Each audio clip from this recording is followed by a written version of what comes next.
Yeah, I think he did a good job of a slight adjustment in his delivery. I thought he was kind of leaking out a little bit where you saw a number of knuckleballs that were up, lack of depth to them.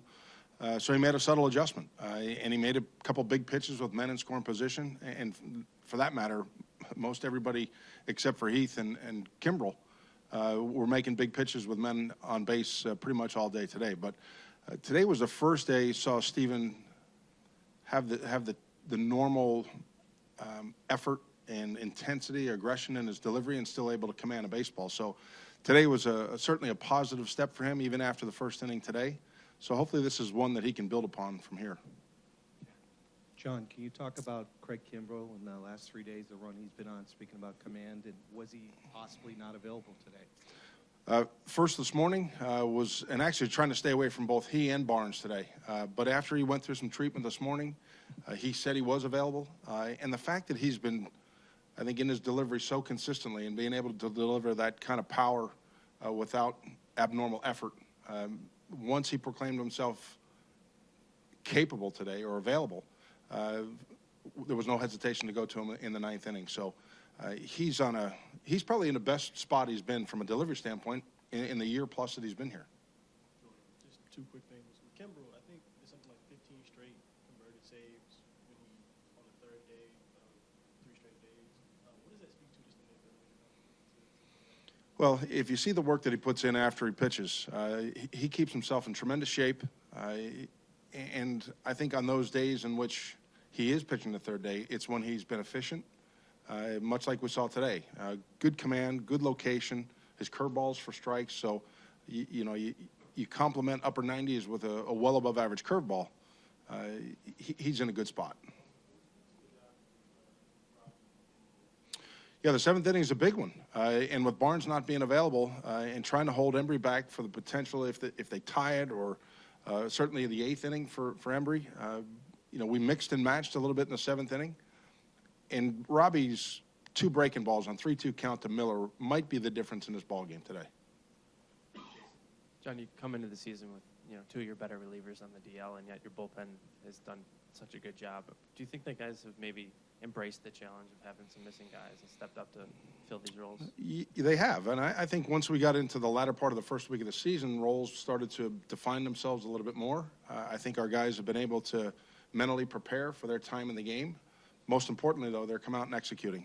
Our guys, or that entire group, has done a very solid, if not outstanding job. John, along those lines, do you have a bigger comfort level with what those guys can do than you even had maybe a couple weeks ago? Sure. Again, I think for the reasons just stated, once they get a little success, their confidence is starting to grow.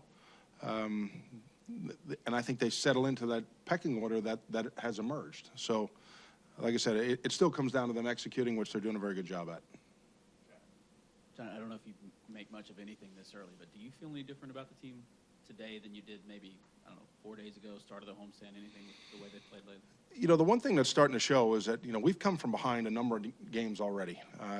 To tack on some runs late, to take some leads, and that goes hand in hand with a bullpen that has pitched very well, but that we haven't abandoned an approach at the plate. Guys haven't come out of their approach. They haven't tried to be the one guy with one swing of the bat. We've built innings. We've faced very good pitching from a number of teams. So I think it's that relentlessness that we try to preach and continue to have it filter over from the trust in that lineup top to bottom.